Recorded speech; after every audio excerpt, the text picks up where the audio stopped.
Good evening, YouTube. You guys are now watching another segment of the TheCaliEffect. Today, we're going to be doing an agent deck profile. If you guys would like to see the agent deck in action, I have 5 games. That's right, me playing 5 full games of this deck, just in case you guys wanted to know why I play certain cards, or how the deck runs, or how fluent it is. We're going to start off with 3 copies of Master Hyperion. Shouldn't have to put anything else in that. It's obvious, it's a staple. If you're not running 3, then something is wrong. 3 copies of Archlord Christia. Now, I maximize Archlord Christia because I wanted to maximize the effectiveness of summoning Christia. This deck runs little to none traps, so being able to stop your opponent's special summons is the next best thing. Also, it's a 2800 body that recycles one of your fairies to your hand, and it's rarely dead. I know, even in triples, it is rarely dead. Being able to pitch off with Herald or mid off with Card Trooper and special summon with Call on Hunt, this card just has so much versatility. 2 copies of Chaos Sorcerer. Since this is a Chaos variant, Chaos Sorcerer really does help with the darks, you know, balancing your dark and light targets. Just a really, really good card for helping you bring into your Christia plays, or just going into a banish or even a synchro summon. 2 copies of Tragodia. While I'm not huge on Tragodia, he does have his highlights. He's a dark monster that can change his level, which is really good in the agent deck. Very pairable with Venus or Earth. Just really, really good. 1 copy of BLS for obvious reasons.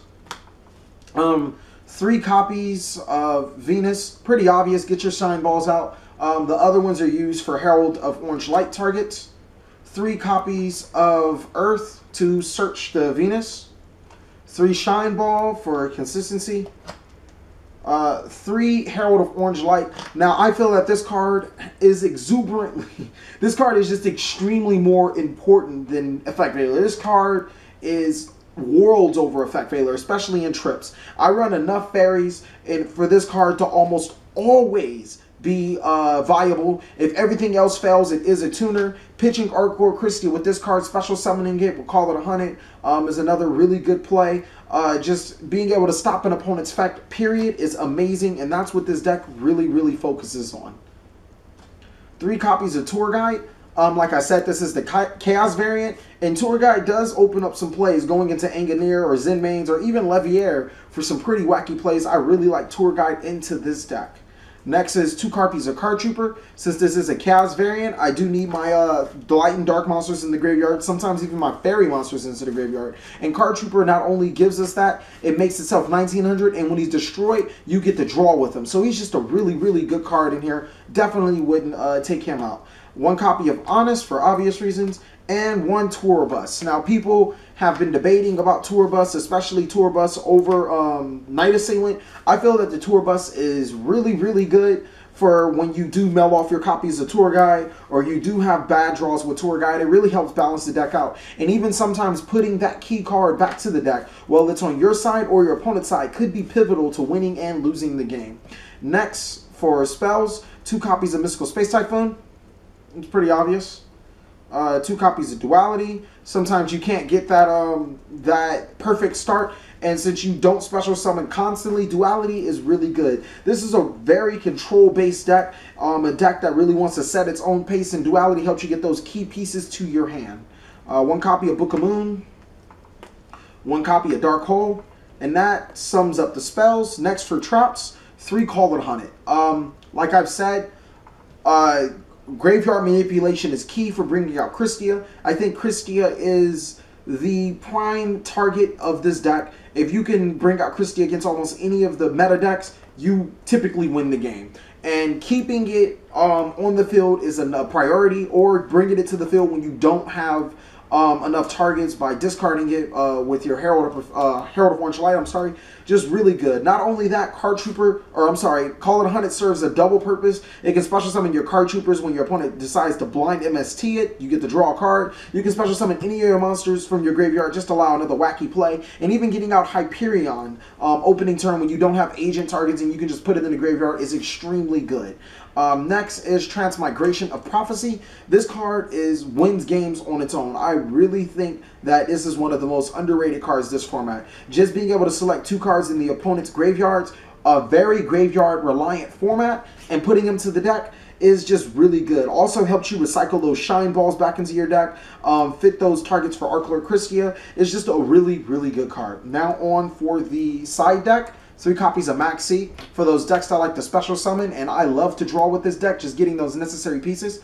I've also wanted to address Ophion, so I'm going to run 2 copies of Morphing Jar. Now, Morphing Jar is a pretty good tech to see, getting over all your opponent's Xyzs and Synchros. When it does, your opponent does not get to reveal from the deck to special summon because they will not return to the main deck.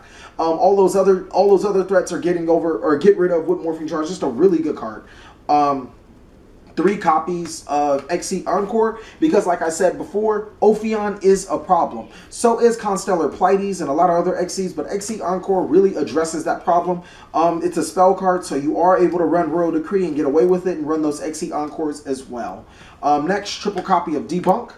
Now, Debunk, when I put them in there, it's primarily against Bujins. Debunk stops them. It stops their turtles, it stops their hares, it stops their cranes, it stops everything about them, and they really can't do anything about it. I really think Debunk is this is the time for Debunk to shine into this format, especially since Imperial Iron Wall does hurt this deck, and I can't side it against them. Next, 3 copies of Decree.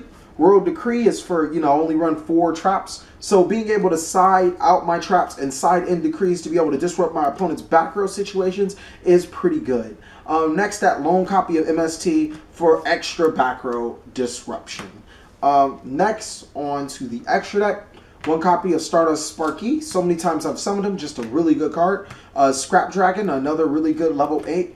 Ancient Sacred Wyvern. There are times where I bring him out in its game, and that's just really enough to be said. If your opponent does leave that Agent Earth on the field, and you do have your Venus in hand, you're typically going to win the game just with those 2 cards, bringing out your Shine Ball, going into Wyvern, and just poking for a lot of damage. Keep in mind, when she's destroyed, you can just bring her right back on top of that. Black Rose Dragon. HTS Sahibin and Beast Lord Vulcan. These 2 I really don't use a lot, but when you do find yourself summoning them, it's going to be pretty big. 1 copy of Catastrophe. Don't summon him as much, but like I said, it's going to be pretty big when you summon him. Armadas, a card that I go into a lot for my level 5, being able to stop all my opponent's battle traps like Mirror Force, Dimensional Prison, stopping Honest from activating any of the Bujin Cranes. Just a really, really good card this format. 1 copy of Leviair for special summoning for my Banish Zone. Engineer, the star of the rank 3 deck, being able to protect my big plays. Whenever you want to summon your Arclor Christias, your Hyperions, your Chaos Sorcerers, your Blackluster Soldiers, if you have Mecha-equipped Engineer on the field, you can just feel so much safer because your opponent just can't Torrential, Bottomless, or stop any of you with Mirror Force or any of that other stuff, because you can just detach, target that monster, and then your monster gets to sit for another turn. Wind Up Zenmains, just really good card. Fortune Tune. I like Fortune Tune because it helps with the tour guide problems sometimes. It also allows me to put some fairies to the deck if I didn't need them in the graveyard. Also, it can't be targeted, something that a lot of decks like to do right now. It's just a really, really good card and extremely underrated. 1 copy of Daigusto Phoenix. While you guys did not see it in the games, I did opt to run it. Only because of this. I can detach it whenever I want to and put an extra fairy in graveyard. The double attack is nice, but most times if I'm going into them, it's just to put that fairy into the graveyard right away to go for Arclor Christia play, maybe even Hyperion to banish some stuff and get rid of some other cards.